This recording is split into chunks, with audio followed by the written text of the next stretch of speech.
Hello everyone, welcome है आप लोगों का मेरे चैनल पे। आप लोगों को मेरी वीडियोस अगर अच्छी लग रही हो, मेरी एक्सप्लेनेशन अगर पसंद आ रही हो तो लाइक सब्सक्राइब करना भूलिएगा मत और कमेंट करके प्लीज मुझे बताया करें कि आप लोगों को मेरी वीडियोस कैसी लगती है। तो क्रेजी लव की सेकंड एपिसोड को शुरू करते हैं। गॉर्जन जैसे बिग पर्सनैलिटी के हॉस्पिटल में रहने से रिपोर्टर उसे मिलने की कोशिशें करते हैं। मीडिया वालों को भी गॉर्जन की न्यूज छापनी है, लेकिन सैगी नहीं चाहता है कि गॉर्जन को एमनेशिया है ये किसी को भी पता चले। इसी रीजन से सैगी गॉर्जन को हॉस्पिटल से डिस्चार्ज करवा के घर ले जाता है। गॉर्जन के घर पहुंचने से पहले ही शीना ओकी के साथ मिलके सारे घर में अपना सामान रख देती है। वो अपना एक रूम ही ऑर्गेनाइज कर लेती है जिससे गॉर्जन और सैगी को लगे कि शीना पहले भी गॉर्जन के घर में रहती थी, तो सच में वो गॉर्जन के काफी क्लोज होगी। शीना लिविंग रूम में एक तालिस्मान लगा देती है। तालिस्मान हमेशा बैड लक को दूर करने का काम करता है, लेकिन ये तालिस्मान शीना ने सिर्फ गॉर्जन के लिए मंगवाया है जो कि बैड लक को ले आएगा।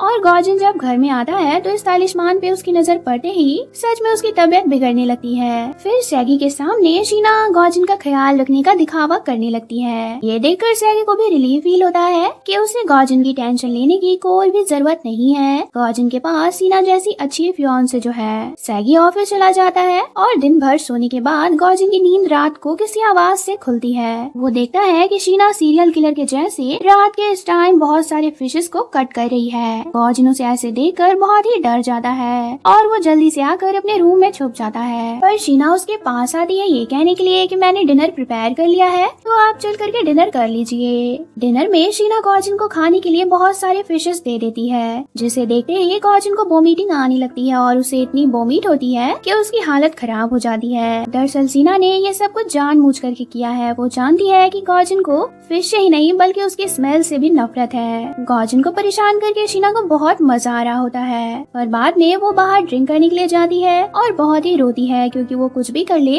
उसके पास टाइम बहुत ही कम है। वो इस दुनिया में कुछ दिनों के ही मेहमान है। अब नेक्स्ट डे सैगी के बोलने पे गॉर्जन ऑफिस जाता है। सैगी ने पहले ही गॉर्जन को समझा दिया था कि उसे ऑफिस में सबके सामने कैसे पेश आना है। आज गॉर्जन गार्ड को, क्लीनर को और हर एक एम्प्लॉय को हेलो कहता है। एमनेशिया के कारण गॉर्जन को ये भी याद नहीं है कि वो कभी भी किसी से पोलाइटली बात तक नहीं करता था और ना ही किसी को हेलो हाय या गुड मॉर्निंग बोलता था। गॉर्जन के ऐसे स्वीट बिहेवियर को देखकर सब लोग हैरान होते हैं। गॉर्जन को तो यकीन ही नहीं हो रहा है कि वो इतने बड़े कंपनी का सीईओ है। गॉर्जन से मिलने के लिए कोरियन लैंग्वेज के टीचर मिस्टर किम आते हैं, तो वो उनके सामने बता देता है कि शीना मेरी फियांसे है और एक मंथ पहले ही हमारा एंगेजमेंट हो गया है। मिस्टर किम के लिए ये बात किसी झटके से कम नहीं होता है, मगर सैगी मिस्टर किम को समझाते हैं कि प्लीज आप इस बात को सीक्रेट रखिएगा। अगर ये बात किसी को भी मालूम चली तो लोग गॉर्जन और शीना पे अपनी नजरें गड़ाए रखेंगे। इधर सुयंग अपना खुद का एजुकेशन इंस्टीट्यूट ओपन करने की तैयारी कर रही है। हमेशा से सुयंग का एक सपना था कि वो लोगों को प्रॉपर एजुकेशन प्रोवाइड करवा सके। सुयंग ने अपने सेक्रेटरी को गॉर्जन की हेल्थ के बारे में इन्वेस्टिगेशन करने को कहा था, और इन्वेस्टिगेशन करने से गॉर्जन के एमनेशिया वाली बात सुयंग के सेक्रेटरी को भी मालूम चल गई है, जो कि अब वो सुयंग को बता देता है। ये सुनकर सुयंग काफी सैड हो जाती है। उसे लगता है कि गॉर्जन तो अब सब कुछ भूल गया है, तो फिर वो उसे अपना कैसे बना पाएगी। मगर सोचने पे वो रियलाइज करती है कि गॉर्जन सब भूल गया है, इसका मतलब उसे ये भी याद नहीं होगा कि पास्ट में हमारा ब्रेकअप कैसे हुआ था। सुयंग को लगता है कि वो गॉर्जन के दिल में एक बार फिर से अपने लिए जगह बना लेगी, फिर से गॉर्जन उसे प्यार करने लगेगा। मिस्मा गॉर्जन और सैगी को बताती है कि जल्द से जल्द 2023 का एंट्रेंस एग्जाम इंफॉर्मेशन का सेशन हमें हेल्ड करना पड़ेगा। इस सेशन के सारे टिकट्स एक मंथ पहले ही बिक चुके हैं और अब बच्चों के पेरेंट्स इसे जल्द से जल्द देखना चाहते हैं। गॉर्जन को तो कुछ भी समझ नहीं आ रहा होता है कि एंट्रेंस एग्जाम इंफॉर्मेशन सेशन क्या है और इसे क्यों ऑर्गेनाइज किया जाता है। सैगी कहता है कि गॉर्जन की तबीयत सही नहीं है, इसलिए सेशन में उसके बदले मैं चला जाऊंगा। और मिस्मा बोलती है कि पूरे शहर से और अदर कंट्रीज से भी लोग सिर्फ मिस्टर गॉर्जन से मिलने के लिए आ रहे हैं, ऐसे में उनके ना होने से लोग डिसपॉइंट हो जाएंगे। मिस्मा की बात सुनकर गॉर्जन बोलता है कि ठीक है, सेशन में मैं चला जाऊंगा। फिर हमें एंट्रेंस एग्जाम का डे दिखाया जाता है। सेशन शुरू होने में अभी वक्त है। सारे टीचर्स रेडी होने के साथ साथ लेक्चर की रिहर्सल भी कर रहे हैं। गॉर्जन भी लेक्चर के लिए रेडी है, मगर उससे पहले वो शीना से फ्रेश जूस लाने को कहता है। शीना जूस लाने के लिए बाहर चली जाती है और गॉर्जन वॉशरूम में होता है कि इसी बीच कोई शख्स गॉर्जन के लिए फ्लावर रख करके चला जाता है। फ्लावर के बीच में एक नाइफ रखी होती है, जिसे देखकर गॉर्जन हैरान हो जाता है। मिस्टर कांग को किसी अननोन पर्सन ने मैसेज करके बताया है कि गॉर्जन को एमनेशिया हो गया है, तो तुम्हें गॉर्जन से डरने की कोई भी जरूरत नहीं है। मिस्टर कांग यहाँ यही बात का पता लगाने के लिए आते हैं कि क्या सच में गॉर्जन को एमनेशिया है, पर उन्हें देखकर गॉर्जन पहले तो पहचाने से मना कर देता है, बट बाद में उनके क्लोज जाकर कहने लगता है कि लोगों को लगता है कि सच में मुझे एमनेशिया हो गया है। शायद मेरी एक्टिंग इतनी अच्छी है कि लोग मुझ पर बिलीव कर रहे हैं, पर ऐसा नहीं है। मैं कुछ भी नहीं भूला हूँ, ये भी नहीं कि उस दिन मेरा एक्सीडेंट करने वाले तुम ही थे। गॉर्जन की बात सुनकर के मिस्टर कांग बहुत ही डर जाते हैं। वो गॉर्जन के पैर पे गिर के उससे रिक्वेस्ट करने लगते हैं कि प्लीज आप मुझे माफ कर दीजिए। उस रात जो भी हुआ था वो मेरी गलती थी। मैं उस दिन नशे में कार ड्राइव कर रहा था। इस पे गॉर्जन बोलता है कि तुम मुझे अब बेवकूफ नहीं बना सकते हो। गलती से तुमने मेरा एक्सीडेंट कर दिया, ये बात बिल्कुल झूठ है। कोई तो है जो तुमसे ये सब करवा रहा है, तो सीधे सीधे तुम मुझे उस शख्स का नाम बता दो। गॉर्जन ऐसा इसलिए पूछ रहा है क्योंकि जब उसका एक्सीडेंट हुआ था, जब मिस्टर कांग अपनी कार से हिट करके चले गए थे, तो उसी वक्त एक और बंदा गॉर्जन के पास चल करके आया था, मगर गॉर्जन को इंजर्ड देखकर उसने कुछ भी नहीं किया था और वो वहाँ से वापस चला गया था। मिस्टर कांग बोलते हैं कि मेरे साथ कोई भी मिला हुआ नहीं है। उस रात सच में मैं नशे में था, इसलिए मुझसे एक्सीडेंट हुआ है। तो गॉर्जन बोलता है कि ठीक है, अगर ऐसा ही है तो तुम अपने क्राइम को एक्सेप्ट करके अब जेल चले जाओ, वरना मैं तुम्हारा पीछा कभी भी नहीं छोड़ूंगा। गाइस, गॉर्जन को एमनेशिया नहीं हुआ है, वो बस सब कुछ भूलने का दिखावा कर रहा है, ये तो हमें पता चल चुका है। लेकिन आखिर वो ऐसा क्यों कर रहा है, शीना को अपनी फियांसे वो क्यों मान रहा है, ये सारी बातें हमें जल्दी आगे मालूम चल जाएंगी। इसके बाद हमें सेशन स्टार्ट होते हुए दिखाया जाता है और सेशन में सोयोंग भी आई होती है। एक एक करके सारे टीचर स्टेज पे अपनी स्पीच देते हैं। पहले इंग्लिश की टीचर मिस ली, फिर सोशल स्टडी के teacher mister Hong and Korean teacher mister Kim भी आते हैं। सेशन के एंडिंग में गॉर्जन की एंट्री होती है और उसे देखकर सब लोग बहुत ही खुश हो जाते हैं। सैगी वरीड होता है, उसे लग रहा होता है कि गॉर्जन को एमनेशिया है तो कहीं वो कोई गड़बड़ी ना कर दे, पर गॉर्जन इतनी अच्छी तरह से लेक्चर कंप्लीट करता है जिससे सब लोग हमेशा की तरह उससे इम्प्रेस हो जाते हैं। शीना भी उसके लेक्चर को देख करके फील करती है कि गॉर्जन भले ही बहुत बुरा इंसान है, बट जब बाहर टीचिंग पे आती है तो उसके जैसा बनना बहुत ही टफ है। सैगी हैरान हो जाता है कि एमनेशिया के बावजूद भी गॉर्जन इतना अच्छा लेक्चर कैसे दे सकता है। सेशन कंप्लीट हो गया है तो मिस माँ आज रात सबको कंपनी डिनर पे चलने को बोलती है। दिखावे के लिए वो गॉर्जन से भी पूछ लेती है कि क्या आप भी हमारे साथ आज के डिनर पे आएंगे। गॉर्जन कभी भी कंपनी डिनर पे नहीं जाता था, लेकिन आज वो मिस माँ को हाँ कह देता है। ये सब वो इसलिए कर रहा है ताकि वो पता लगा सके कि एक्सीडेंट वाली रात शीना और मिस्टर कांग के अलावा उसके पास कौन आया था। गॉर्जन को तो लगता है कि उसका एक्सीडेंट शीना और मिस्टर कांग ने मिलकर किया है, पर वो तीसरा शख्स जो उसके पास आया था वो कौन है। डिनर पे गॉर्जन दिखावे के लिए सबके साथ पोलाइटली बिहेव कर रहा होता है, मगर अंदर से उसे गुस्सा आ रहा होता है कि ये लोग कोई खास मेहनत भी नहीं करते हैं और डिनर करके ये मेरी कंपनी का पैसा वेस्ट कर रहे हैं। इन सब के बीच मिस माँ शीना के पीछे पड़ी होती है। वो चाह रही होती है कि किसी तरह से शीना को गॉर्जन से डांट लगे और फिर शीना रोते हुए यहाँ से चली जाए। गॉर्जन पहली बार डिनर पे आया है तो सब लोग उसे कैरियोके सॉन्ग गाने को इंसिस्ट करने लगते हैं। वो सॉन्ग गाता है पर उसके सरे हुए आवाज को सुनकर सब लोग बहुत ही इरिटेट हो जाते हैं। लास्टली शीना म्यूजिक बंद कर देती है ताकि गॉर्जन और गाना ना गा पाए, बट म्यूजिक बंद होने से गॉर्जन को गुस्सा आ जाता है और वो शीना को डांटने ही वाला होता है कि उतने में मिस्टर होंग इस सिचुएशन को हैंडल कर लेते हैं। वो कहते हैं कि शीना ने म्यूजिक बंद करके बहुत बड़ी गलती की है, इसलिए अब मिस्टर गॉर्जन की जगह वो कैरियोके सॉन्ग गाएगी। शीना गाना स्टार्ट करती है। एक तो पहले ही उसकी आवाज बहुत ही मेलोडियस होती है और वो एक सैड सॉन्ग गा रही होती है, जिसे सुनकर समझ आ रहा होता है कि उसके लाइफ में वो खुश नहीं है। शीना के सॉन्ग को सुनकर 1 मिनट के लिए गॉर्जन भी उसकी तरफ देखने लगता है। गॉर्जन को भी इस टाइम फील होता है कि शीना अंदर से बहुत ही परेशान है। सब लोगों ने बहुत ड्रिंक कर लिया होता है और मिस माँ जानबूझ करके शीना को भी ड्रिंक करवाने में लगी होती है ताकि नशे की हालत में ही सही मगर शीना से कुछ तो गलती हो जाए। पर मिस्टर किम जो कि ऑलरेडी बहुत ड्रंक होते हैं वो मिस माँ से कहने लगते हैं कि आप जानती हुई है कि आप किसे ड्रिंक करवा रही है, ये हमारी मिसेज है। मिस माँ मिस्टर किम के बात का मतलब नहीं समझती है।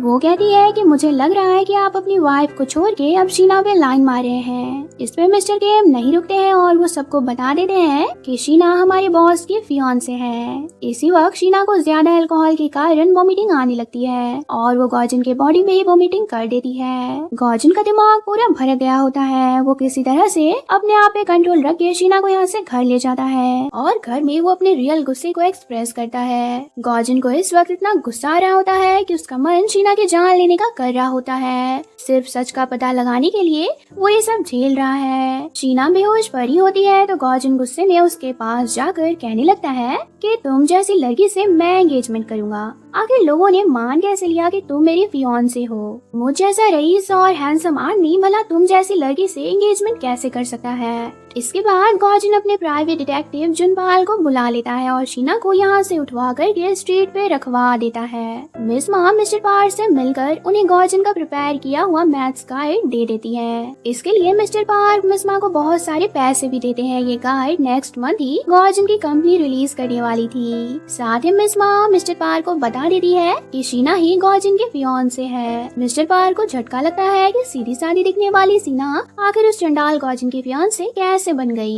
नेक्स्ट मॉर्निंग शीना की आंख खुलती है और वो खुद को स्ट्रीट पे देखकर बहुत ही शॉक्ड हो जाती है। उसे समझ ही नहीं आ रहा होता है कि आखिर मैं यहाँ कैसे आ गई। फिर शीना अपना हुलिया ठीक करने के लिए अपने घर चली जाती है। कल रात ड्रिंक करने के बाद क्या हुआ है, शीना ने क्या किया है, ये सब शीना को कुछ भी याद नहीं आ रहा होता है। तो उसे लगता है कि शायद कैंसर की वजह से अब मेरी मेमोरी लॉस हो रही है। शीना डिसाइड कर लेती है कि अब मुझे जो भी कुछ करना है वो जल्दी करना पड़ेगा, नहीं तो ऐसे ही मेरी सारी मेमोरी लॉस हो जाएगी। गॉर्जन के क्लोज आने के लिए सुयंग उसके बगल वाले अपार्टमेंट में शिफ्ट हो जाती है और गॉर्जन को वो as a neighbour rice cake देने भी आती है। बट गॉर्जन के हाथ से प्लेट गिर जाता है और उसे उठाने में उसका हाथ भी कट जाता है। इस मोमेंट पे सुयंग गॉर्जन को बोलती है कि जब हम पहली बार मिले थे तो ऐसे ही तुम्हारा हाथ कट गया था, फिर मैंने तुम्हें अपना रुमाल निकाल कर दिया था। दरअसल पास में सुयंग मिस्टर पार्क के इंस्टीट्यूट में एक इंटर्न थी और वहीं गॉर्जन भी क्लीनर का काम करता था, जिसे ये दोनों एक दूसरे के प्यार में पड़ गए थे। गॉर्जन सुयंग को कहता है कि मैं तुमसे कब मिला था मुझे कुछ भी याद नहीं आ रहा है।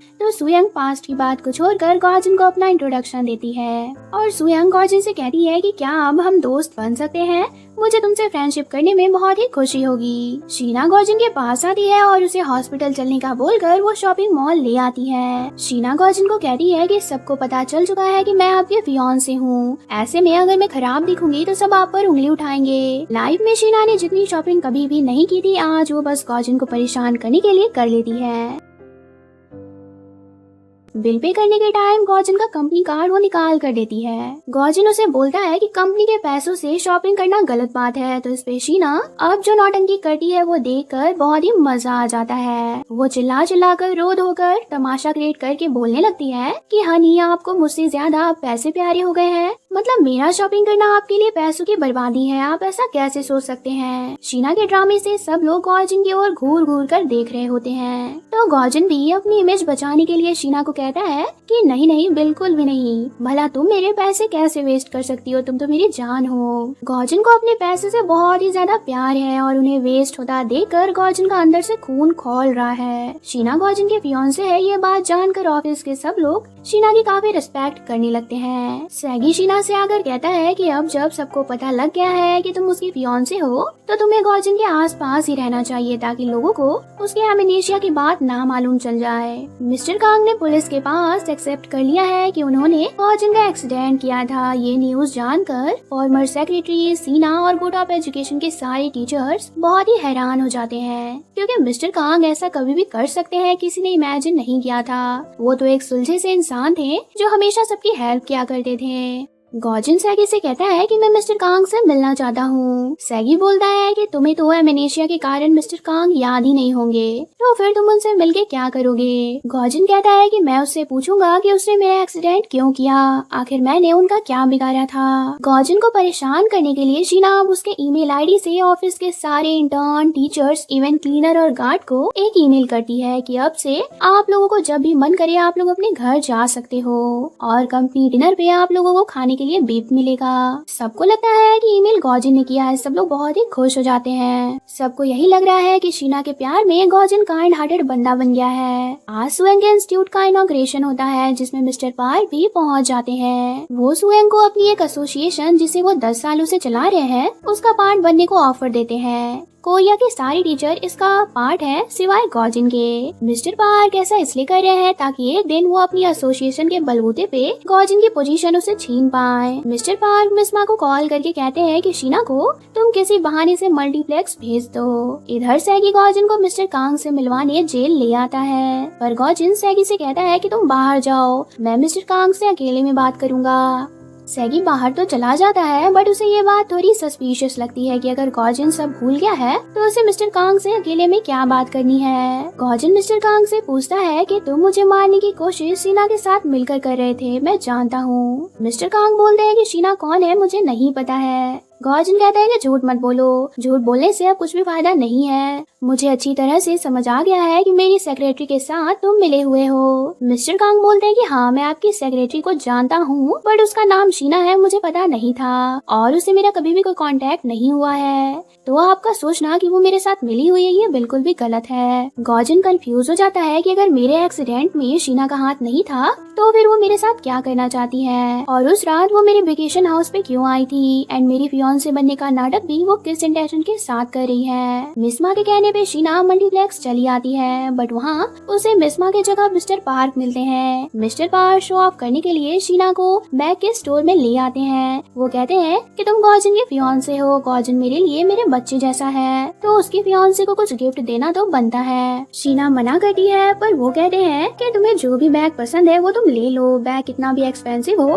उसके पैसे मैं पे करूँगा। इतने में मिस्टर पार्क की वाइफ यहाँ पे आ जाती है। उन्हें लगता है कि शीना के साथ मिस्टर पार्क का कोई अफेयर है इसलिए वो शीना को यहाँ गिफ्ट दे रहे हैं। बस यही सोच के वो गुस्से से शीना का बाल पकड़ के खींचने लगती है। मिस्टर पार्क समझाने की कोशिश करते हैं कि जैसा तुम समझ रही हो वैसा नहीं है, पर उसकी वाइफ गुस्से में शीना को जोर का एक थप्पड़ लगाने के लिए हाथ भी बढ़ा देती है कि तब तक गॉजिन आकर शीना को बचा लेता है और वो थप्पड़ शीना की जगह मिस्टर पार्क को ही लग जाता है। गॉजिन को यहाँ देखकर मिस्टर पार्क काफी डर जाते हैं। वो गॉजिन के नेस्टी टेम्पर को अच्छे से जानते हैं। गॉजिन मिस्टर पार्क की वाइफ से कहता है कि आंटी आपकी हिम्मत कैसे हुई मेरी फियांसे के साथ ऐसा बिहेव करने की। अब बदला लेने के लिए गॉजिन मिस्टर पार्क और उनकी वाइफ को अपनी बातों से डराने धमकाने लगता है। यहाँ के सारे बैग्स वो उनके पैसों से खरीद के उन सबको फाड़ देता है एंड उनके ही ऑफिस में वो भिजवा देता है। गॉजिन शीना को लेकर अब यहाँ से जा रहा होता है कि लिफ्ट में उसे सुयंग दिखती है। सुयंग से छुपने के लिए गॉजिन जबरदस्ती शीना को हग कर लेता है। शीना की हार्ट बीट फास्ट हो गई होती है। उसे लगता है कि आखिर अचानक से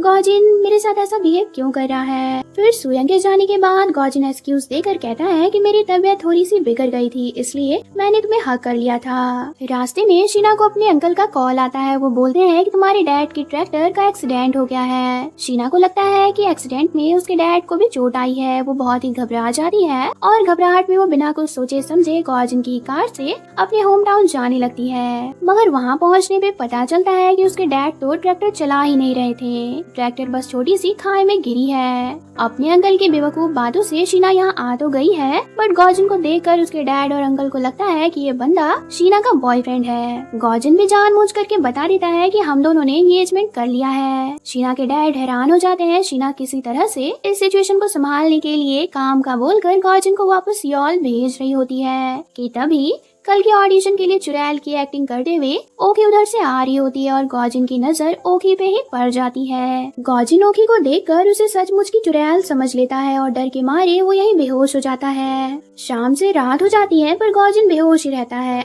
आज शीना की मॉम की डेथ एनिवर्सरी होती है। वो अपने डैड और भाई के साथ मिलकर उसे सेलिब्रेट करती है। शीना काफी सैड भी होती है ये सोचकर कि जल्द ही वो अपनी मॉम की तरह डैड और भाई को छोड़ करके इस दुनिया से चली जाएगी। गॉजिन को होश आता है तो वो बिना कुछ बोले सीधे सियोल जाने लगता है कि उसे शीना के अंकल रोक लेते हैं। सबको पता चल गया है कि गॉजिन शीना का फियांसे है इसलिए ये लोग मिलकर गॉजिन को सन इन लॉ की तरह ट्रीट करने लगते हैं। शीना के डैड तो गॉजिन को अपने बेटे की तरह ट्रीट कर रहे होते हैं। किसी तरह से इन सब से बचकर गॉजिन सियोल के लिए निकल जाता है कि रात के इस वक्त उसका कार पुलिस चेकिंग के लिए रोक लेती है। गॉजिन के कपड़ों से अल्कोहल की स्मेल आ रही होती है तो अब पुलिस उसे अरेस्ट करके अपने साथ पुलिस स्टेशन ले आती है। गॉजिन को बहुत गुस्सा आ रहा होता है है वो पुलिस से काफी बहस भी कर लेता है। बाद में शीना आकर गौजिन को छुड़वाती है, मगर गौजिन ठहरा चंडाल आदमी। वो शीना से कहता है कि गांव के लोग बहुत ही चालाक होते हैं, आज मैंने देख लिया है, उनके वजह से ही आज मुझे इतनी परेशानी हुई है। शीना भी कहती है कि अगर आपको यहाँ के लोग पसंद नहीं आ रहे हैं तो आप सियोल जल्दी से चले जाइए, वहाँ के लोग तो बहुत ही दिलदार होते हैं। गौजिन जाने के लिए कार स्टार्ट करता है कि उसके कार का फ्यूल ही खत्म हो जाता है। रात के इस वक्त गांव में फ्यूल नहीं मिलेगा तो ना चाहते हुए भी गौजिन को वापस से शीना के घर आना पड़ता है और उसे आज रात जमीन पर ही सोना भी पड़ता है। ये सारी चीजों से गौजिन को अपने बचपन के दिन याद आ रहे होते हैं। मॉम डैड के मरने के बाद वो ऐसे ही अपने ग्रैंड मदर के साथ गाँव में रहा करता था। उन दिनों पैसों की बहुत दिक्कत की वजह से गौजिन को हर रोज बस अनियन के डिश ही खाने को मिलते थे। गौजिन के कपड़ों से हर वक्त अनियन की स्मेल आती रहती थी, जिससे कोई भी बच्चा गौजिन के साथ नहीं खेलता था। इसलिए गौजिन को अनियन से बहुत ही ज्यादा नफरत है और पैसों की कमी के कारण ही गौजिन की ग्रैंड मदर मर गई थी, क्योंकि उन्हें कैंसर था और ट्रीटमेंट के लिए उनके पास पैसे नहीं थे। अगली सुबह गौजिन और शीना सियोल के लिए निकल रहे होते हैं कि कार में बहुत सारे स्वीट पोटैटोज के बॉक्स रखे होते हैं। ये शीना के डैड ने गौजिन के लिए रखा है। गौजिन उनका सन इन लॉ है तो खाली हाथ वो गौजिन को यहाँ से कैसे जाने देंगे, पर गौजिन को इन बॉक्सेस के कारण बैठने में दिक्कत हो रही होती है। तो वो फ्रस्ट्रेशन में शीना से कहता है कि इन बॉक्सेस को निकाल कर फेंक दो, ये मेरी कार को खराब कर रही है। पोटैटो से कहीं ज्यादा एक्सपेंसिव मेरी कार है तो मैं नहीं चाहता कि इनमें कोई स्क्रैच भी आए। गौजिन की ऐसे कोल्ड हार्टेड बातों से शीना को गुस्सा आ जाता है। वो सारे पोटैटोज को कार से निकाल देती है और फिर गौजिन से बोलती है कि आप खुद से ड्राइव करके सियोल चले जाइए, क्योंकि आपको समझ नहीं आएगा कि ऐसी 1000 कार भी इन पोटैटोज की बराबरी नहीं कर सकते हैं। इन पोटैटोज में किसी का प्यार शामिल है, किसी की मेहनत छुपी है, जिसके लायक आप नहीं हो। आपको तो सिर्फ एक्सपेंसिव चीजें पसंद है। गौजिन हैरान हो जाता है कि शीना पोटैटोज के लिए उसके कार में नहीं जा रही है। क्या इसके लिए पोटैटोज इतने ज्यादा इम्पोर्टेंट है? गौजिन यहाँ से चला जाता है, मगर आधे रास्ते से वो वापस लौट कर यहाँ शीना को लेने आता है, बट तब तक शीना जा चुकी होती है। गौजिन को यहाँ एक पोटैटो गिरा हुआ मिलता है तो वो उसे उठा के अपने साथ ले जाता है। शीना सियोल पहुँचकर सारे पोटैटोज को फ्री में सेल कर देती है। लास्ट पोटैटो का बॉक्स बचा होता है तो वो अपने लिए घर ले जा रही होती है कि तभी उसके सामने एक बंदे का एक्सीडेंट हो जाता है। ये देखकर शीना बहुत अपसेट हो जाती है। उसे रियलाइज होने लगता है कि कुछ दिनों में वो भी मर जाएगी। मिलते हैं नेक्स्ट पार्ट में। Thanks for watching.